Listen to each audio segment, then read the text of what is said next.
ఈరోజు భజగోవిందంలో 31వ శ్లోకాన్ని తాత్పర్యం తెలుసుకుందామంటే గురు బ్రహ్మ గురు విష్ణు గురుదేవ మహేశ్వర గురు సాక్షాత్ పరబ్రహ్మ తస్మై శ్రీ గురవే నమః.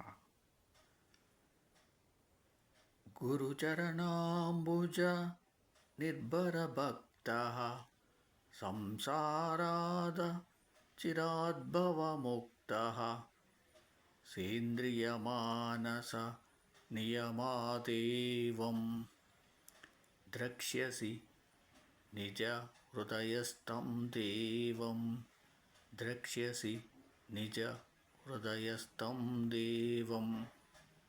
తాత్పర్యం: గురుచరణ కమలములందు మిక్కిలి భక్తి గల ఓ సాధకుడా, ఈ సంసార బంధనాల నుండి శీఘ్రముగానే ముక్తి పొందుదువుగాక.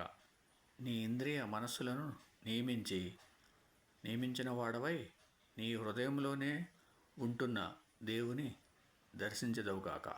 ఓం సమ సద్గురు సాయినాథ్ మహారాజ్కి జయ. ఓం సమ సద్గురు భరద్వాజ్ మహారాజ్కి జయ.